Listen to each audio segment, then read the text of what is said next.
Guys, welcome to Gyanam. So till now we have covered our topic that what is sampling, what are the methods of sampling, that is probability and non-probability methods of sampling. So today we will discuss the topic that is sampling and non-sampling errors and what is standard error and what are the properties of sampling distribution. Right. कल हमने guys क्या पढ़ा था कि हमारे पास कोई भी चीज़ क्या होती है 100% होती है. राइट. कोई भी चीज़ हमारे पास क्या गिवन होती है 100%. उस 100% में से अगर कुछ पोर्शन हम बाहर निकाल लें से 20%, लेट्स सपोज 20% जो पार्ट है वो रिप्रेजेंट करेगा आपकी 100% चीज़ को, और ये जो 100% है इसको हम क्या बोल देते हैं पॉपुलेशन. राइट. इसको हम क्या बोल देते हैं पॉपुलेशन. और ये जो 20% आपने निकाला है we called it as sample, है ना. तो ये जो 20% है ये रिप्रेजेंट करेगा आपकी 100% चीज़ को जो कि आपकी पॉपुलेशन है. तो ये हमने कल चीज़ कवर अप कर ली है. तो जो 20% आपने बाहर निकाला दैट इज सैम्पल. तो इस सैम्पल की वजह से कोई भी एरर अराइज होंगे तो हम लोग उसको क्या बोलेंगे सैम्पलिंग एरर्स. और सैम्पल एरर्स को छोड़ के जो इन्वेस्टिगेटर के थ्रू कोई भी एरर्स होते हैं, राइट, चाहे उसके एक्सपीरियंस में कोई कमी है उसकी वजह से एरर्स अराइज हो रहे हैं, ठीक है, चाहे उसकी कोई प्लानिंग की वजह से एरर अराइज हो रहे हैं, तो हम लोग उसको क्या बोल देते हैं नॉन सैम्पलिंग एरर्स. तो हमारे पास पहले कुछ टाइप्स हैं सैम्पलिंग एरर्स के कि जो आपने सैम्पल की वजह से जो एरर अराइज हो रहे हैं उसको क्या बोलते हैं सैम्पलिंग एरर. या तो जो आपने मेथड चूज किया है सैम्पल टेस्ट करने के लिए वो मेथड ही क्या है गलत. पहला एरर तो ये हो सकता है. दूसरा एरर क्या हो सकता है कि आपने एक सैंपल की जगह दूसरा सैंपल क्या कर लिया यूज. कल हमने डिस्कस किया था नॉन प्रोबेबिलिटी मेथड के अंदर कि हमारे पास एक मेथड होता है कन्वीनियंट सैम्पलिंग. उसमें इन्वेस्टिगेटर क्या करता है अपनी कन्वीनियंस के अकॉर्डिंगली जो उसके पास डाटा रिसोर्सेज अवेलेबल है उसी के थ्रू ही प्रेजेंट कर देता है अपने सैंपल को, है ना. उसी के थ्रू ही अपनी रिसर्च को क्या कर लेता है कंप्लीट. बट उस केस में क्या होता है कि जब वो सब्स्टिट्यूट कर रहा है एक सैंपल की जगह पे दूसरे सैंपल को तो वहां पे एरर अराइज हो जाता है हमारे पास that is sampling errors. Right. तीसरा है हमारे पास faulty demarcation of sampling units. What does it mean. It means कि आपने जो असेसमेंट है वो ही क्या कर दिया गलत, either in case of measurement या फिर कुछ और. तो आपने ये क्या चीज करी गलत होगी वहां पे असेसमेंट आपकी. या फिर क्या हो सकता है आपकी variability of the population which has different characteristics. अब देखो जो आप पॉपुलेशन में से सैंपल को ड्रॉ कर रहे हो वो जो सैंपल है वो रिप्रेजेंट करेगा पूरी की पूरी पॉपुलेशन को. तो ऑब्वियस सी बात है कि जो आप रिसर्च करोगे वो एक कॉमन फिनोमेना पे रिसर्च करोगे, है ना. तो ऑब्वियस सी बात है कि जो 20% आपकी सैंपल है वो ऐसा होना चाहिए कि वो पूरी की पूरी कैरेक्टरिस्टिक्स जो है उसकी क्या हो उस पॉपुलेशन को रिप्रेजेंट करें या उस रिसर्च के ऊपर बेस्ड हो जो मुझे एक्चुअल में रिसर्च प्रोवाइड करानी है. तो अगर उसमें कोई एरर राइज होता है तो उसको भी हम लोग क्या बोलते हैं सैम्पलिंग एरर्स. तो ये हमारे पास कुछ एरर्स थे जो किसकी वजह से राइज होते हैं सैम्पलिंग एरर्स की वजह से. Next we have non sampling errors जो किसकी वजह से राइज होते हैं गाइस आपके इन्वेस्टिगेटर्स की वजह से, है ना. हमारे पास जो इन्वेस्टिगेटर्स हैं those who are appointed by the statistical quality controls, तो अगर उनके पॉइंट से कोई भी एरर राइज हो रहा है तो हम लोग उसको क्या बोल देते हैं नॉन सैम्पलिंग एरर्स. आइदर अब ये कैसे कैसे हो सकते हैं, या तो उसने प्लानिंग ही करेक्ट नहीं करी, या फिर जो उसने यूनिट्स जो है पिकअप करे वो गलत है, या फिर जो स्टाफ है एक्चुअल में जो इन्वेस्टिगेटर है उसके पास ट्रेनिंग की कमी है, एक्सपीरियंस नहीं है वो ताकि वो करेक्ट डाटा जो है इकट्ठा कर सके. कल हमने डिस्कस किया था कि जो हमारे पास सेंसस मेथड होता है उसमें तो कोई भी पर्सन जो है जाके डाटा कलेक्ट कर सकता है ना. एक नॉर्मल ग्रेजुएट को भी भेज दोगे तो वो भी सिर्फ यही तो पूछ के आना है कि कितने family members and all that, तो वो भी पिक कर आएगा. But in case of statistical measures, right, तो वहां पे आपको प्रॉपर इन्वेस्टिगेटर और प्रॉपर स्टाफ की जरूरत है, those who are specialise in their specific fields, है ना. तो ये हमारे पास उसकी वजह से भी अगर एक्सपीरियंस नहीं है या फिर प्रॉपर ट्रेनिंग नहीं दी गई तो उसकी वजह से जो एरर राइज होते हैं we called it as what non sampling errors. Next, we have negligence and non-response on the part of respondent. तो अगर नेग्लिजेंस है कोई भी, अगर आप निग्लेक्ट कर रहे हैं किसी भी सैंपल को या किसी भी चीज़ को, तो उसकी वजह से भी जो एरर अराइज होंगे तो वो भी क्या होंगे, आपके गलत होंगे। मान लो आपने कोई डाटा कलेक्ट करने गए और किसी ने आपको इन्फॉर्मेशन ही सही नहीं दी, तो वो भी क्या किस पोर्शन में आते हैं, हमारे नॉन सैम्पलिंग एरर्स का पार्ट है। Errors in either in compilation, मतलब आपने कंपैरिजन में कोई एरर जो है कंपैरिजन करते टाइम किसी भी चीज़ के साथ आपने क्या है उसको गलत कंपाइल किया, गलत कंपैरिजन किया, या फिर रॉन्ग स्टेटिस्टिकल मेजर्स, मतलब आपने जो टूल्स यूज़ करे हैं वो गलत हो सकते हैं, है ना। आपका जो क्वेश्चन आया रहेगा है ना, questionnaire is really very important, है ना। Questionnaire is really very important while you are doing your research part. क्यों? देखो, जब आप अपनी रिसर्च करते हो या कोई भी डाटा कलेक्ट कर रहे हो तो क्वेश्चन आयर बहुत ज़्यादा इंपॉर्टेंट रोल प्ले करता है, क्योंकि जो आपके क्वेश्चंस हैं वो डिपेंड करते हैं कि आपके फर्दर ऑन जो कोई भी, अगर आप बिजनेस के लिए कर रहे हो, किसी भी चीज़ के लिए रिसर्च कर रहे हो, उसकी सक्सेसफुल होने ना होने का जो मेन क्रेडिट है वो जाता है हमारे क्वेश्चन आयर को। क्योंकि अगर हमारे क्वेश्चन आयर में जो क्वेश्चंस हैं वो as per according to research नहीं होंगे ना, तो वो जो उससे जो आउटपुट निकल के आएगा वो भी क्या होगा, गलत। ऑब्वियस सी बात है कि अगर आपके उसमें questions as per according to research ना हुए तो आपके पास जो आउटपुट निकल के आएगा वो भी आएगा गलत, क्योंकि आप उसी के अकॉर्डिंग अपनी रिसर्च कर दोगे, है ना, उसी के अकॉर्डिंग अपना सैंपल ड्रॉ कर दोगे, बट वो क्या हो जाएगा, गलत। तो इन फ्यूचर अगर आपको जो है सक्सेसफुल होना है किसी भी चीज़ में, रिसर्च में, और अप्रोप्रिएट रिजल्ट्स चाहिए, तो उस केस में आपका क्वेश्चन आयर जो है वो बहुत सही होना चाहिए, है ना। चलिए, incomplete investigation of the sample survey. अब आपने प्रॉपर देखो, हम कहते हैं कि कोई भी क्वेश्चन आयर कितने क्वेश्चन जो है कंटेन करेगा, इट रियली डजेंट मैटर, है ना। 100, 200 कितने भी हो सकते हैं, बट जनरली 10 to 20 रहते हैं, 50 भी हो जाते हैं, बट ये डिपेंड करता है कि उस रिसर्च की कितनी रिक्वायरमेंट है। तो as per according to requirement हम लोग क्वेश्चन आयर को क्या करते हैं, प्रिपेयर करते हैं। तो देखो, हमने कहा कि हमें डाटा कलेक्ट करना था 100 बंदों से, right, but according to unavailability of resources, या फिर हमारे पास जो है हम लोग नहीं ले पा रहे, तो हमने सिर्फ 80% का ही डाटा कलेक्ट किया, 100 में से 80% का ही कर पाए, 100 का नहीं कर पाए। तो इसमें भी ये चीज़ क्या होगी, इनकम्प्लीट रहेगा, क्योंकि हमें तो पूरे के पूरे कितने का चाहिए था, 100।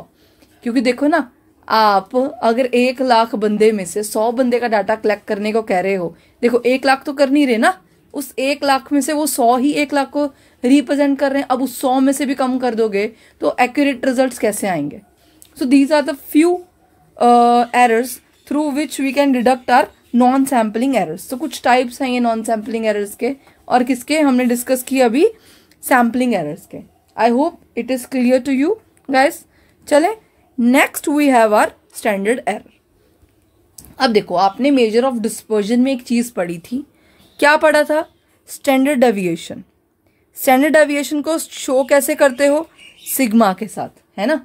ये सिग्मा ही बोलते हैं ना, इसको सबमिशन बोलते हैं हम, इसको ध्यान रखना। जब टोटल करते हो तो उसको इसको बोलते हैं सबमिशन और इसको बोलते हो सिग्मा। सिग्मा रिप्रेजेंट करता है आपके स्टैंडर्ड डेविएशन को। तो मेजर ऑफ डिस्पर्जन में हम वेरिएबिलिटी को चेक करने के लिए क्या यूज करते थे, स्टैंडर्ड डेविएशन का यूज किया। बट इन केस ऑफ हमारा sampling distribution we use here standard error as a standard deviation, right. So the standard deviation of the sampling distribution of a statistic is known as standard error।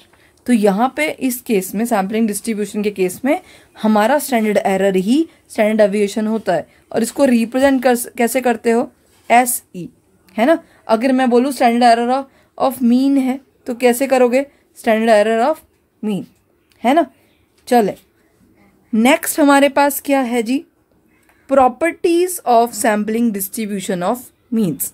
अब देखो, properties क्या है हमारे पास sampling distribution of means की। पहले भी बहुत सारे क्वेश्चन आते हैं गाइस, जो हमने प्रीवियस टॉपिक कवर अप किया है, प्रोबेबिलिटी मेथड्स और non probability methods of sampling. वो पेपर 1 में भी आता है, आपका कवर अप करता है क्योंकि रिसर्च का पार्ट है, और पेपर 2 में भी कवर अप करता है क्योंकि ये हमारे पास सेट्स का पार्ट है। तो आपके पास दोनों तरीके से जो है बेनिफिशियल है कि अगर आप ये कवर अप कर लोगे तो पेपर 1 भी कवर अप होता है आपका इससे, और पेपर 2 भी।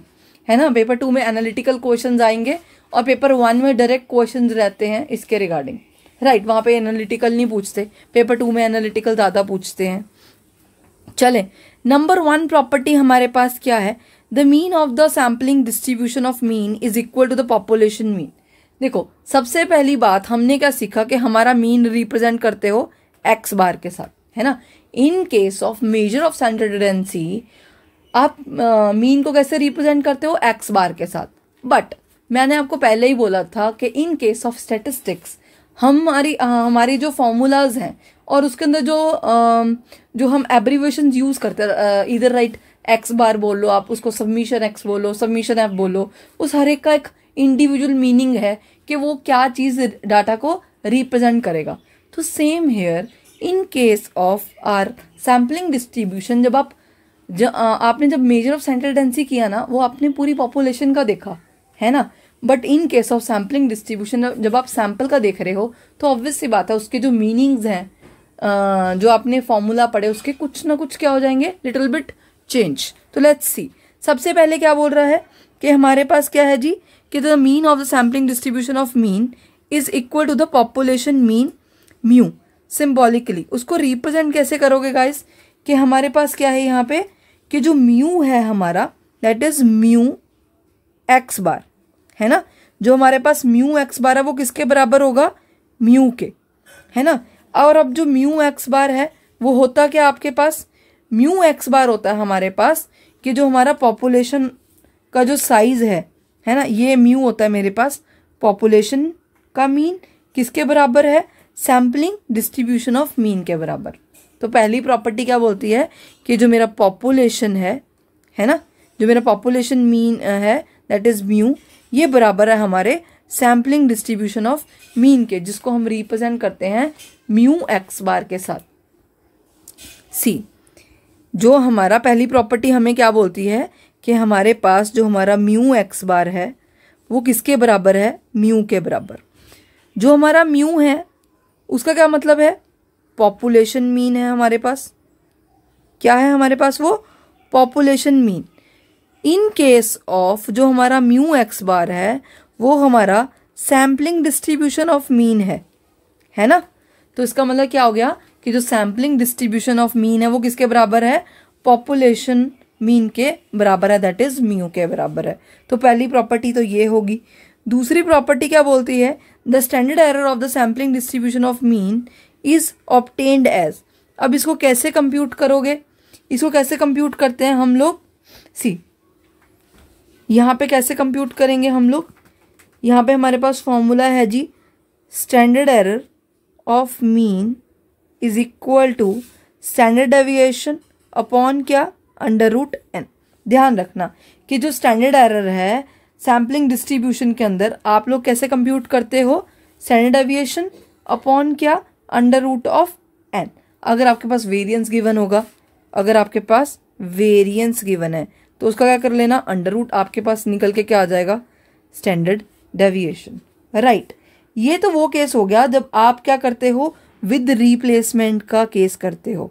ध्यान रखना, जब आप क्या करते हो विद रिप्लेसमेंट, मतलब पता क्या हुआ कि कोई पॉपुलेशन थी, मैंने वहाँ से 20 सैंपल्स ड्रॉ किए, राइट। ध्यान से सुनते जाना, 100 बच्चे मेरे सामने खड़े हैं, मैंने उस 100 बच्चों में से 20 का सैंपल उठाया, ठीक है। तो जब दोबारा सैंपल पिक करने जाऊंगी ना तो वो 20 के 20 बच्चे दोबारा उसी 100 में इंक्लूडेड होंगे, तो हम उसको बोल देते हैं विद रिप्लेसमेंट, कि हमने रिप्लेसमेंट के साथ ही कर दिए।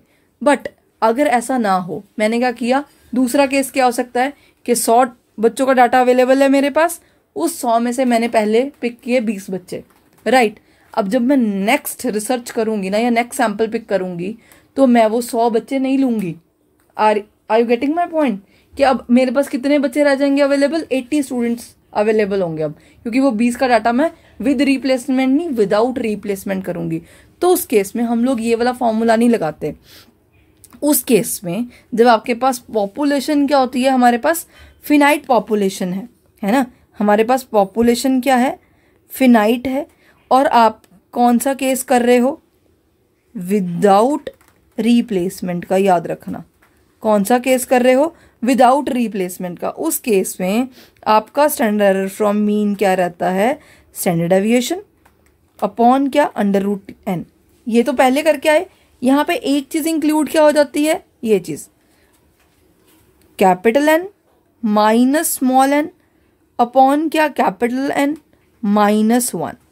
स्टैंडर्ड डेविएशन तो आपको पता है क्या रिप्रेजेंट करता है, पॉपुलेशन को, स्टैंडर्ड डेविएशन ऑफ पॉपुलेशन को। अब स्मॉल एन रिप्रेजेंट करता है यहाँ पे सैंपल साइज को, है ना, बट जो कैपिटल एन है वो रिप्रेजेंट करेगा आपके पॉपुलेशन साइज को। आ रही है बात समझ में? तो अगर आपके पास फिनाइट पॉपुलेशन गिवन हो, इन केस ऑफ विदाउट रिप्लेसमेंट, जब आप रिप्लेसमेंट नहीं करते, वो जो आपने पहले डाटा पिक किया है वो दोबारा इंक्लूडेड नहीं होगा आपके सैंपल के अंदर, तो हम लोग ये वाला फॉर्मूला क्या करते हैं, यूज। ये पेपर में आ चुका है, एक बार नहीं 2-4 बार रिपीट हो चुका है, तो प्लीज अच्छे से करना प्रॉपर्टीज को। प्रॉपर्टीज से आपके मैक्सिमम क्वेश्चंस आते हैं इन case of statistics guys, right. नहीं आइडिया तो एक बार प्रीवियस पेपर उठा के देख लेना, मैं जो कह रही हूँ आपको पता चल जाएगा कि कैसे होता है, कि पेपर का पैटर्न क्या है। चलिए जी, ये हमारे पास 2 प्रॉपर्टीज होगी, किसकी, सैम्पलिंग डिस्ट्रीब्यूशन ऑफ मीन्स की। नेक्स्ट हमारे पास क्या है, थर्ड प्रॉपर्टी वी हैव, क्या बोल रही है जी, the sampling distribution of means is approximately a normal distribution with mean mu and variance. ये क्या कह रहा है कि जब आपका सैंपल साइज, देखो जो आपका सैंपल साइज है वो रिप्रेजेंट करते हो एन के साथ, अगर हमारे पास एन जो है वो ग्रेटर देन 30 हो, मतलब हमारा जो सैंपल साइज अगर 30 से ज़्यादा हो, 30 से ज़्यादा का मतलब क्या, 31 या फिर उससे ज़्यादा, चाहे 1000 2000 जितना मर्जी, तो हम लोग उसको क्या बोलते हैं, लार्ज सैंपल।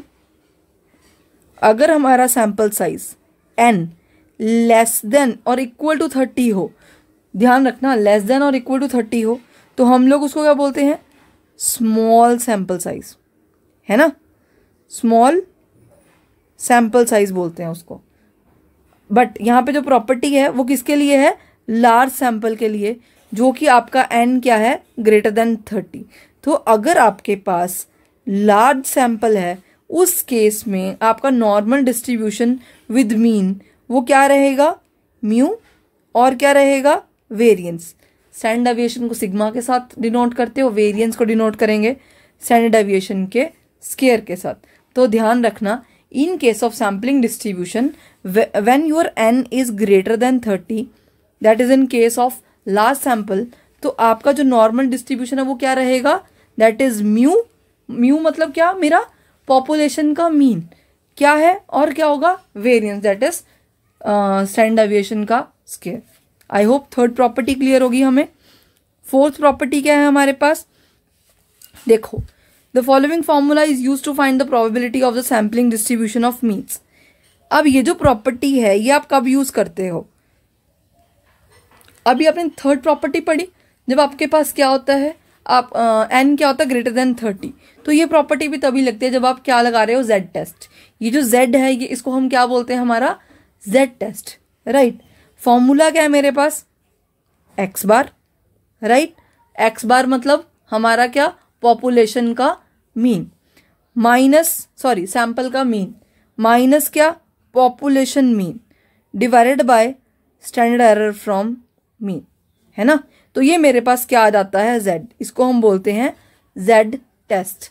और अब हमने इसको एक्सेप्ट कब करना है और रिजेक्ट कब करना है, ये हम पढ़ेंगे हमारे नेक्स्ट लेक्चर में, जो कि किस पे बेस्ड होगा, लार्ज सैंपल पे और स्मॉल सैंपल पे। बट यहाँ पे सिर्फ और सिर्फ हमारे पास प्रॉपर्टीज थी कि आप जो है प्रोबेबिलिटी को कैसे निकाल सकते हो सैम्पलिंग डिस्ट्रीब्यूशन के अंदर, तो we have calculated through Z test in case of when your n is greater than 30, right. तो हम लोग कैलकुलेट कर लेते हैं उसको, mean minus mu upon standard deviation from mean, या फिर इसको क्या बोलते हैं, स्टैंडर्ड एरर फ्रॉम मीन भी बोलते हैं।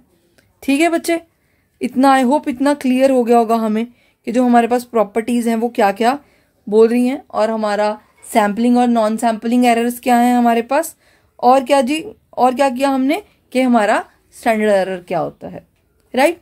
Thank you so much guys, I hope clear हो गया होगा इतना। थैंक्स।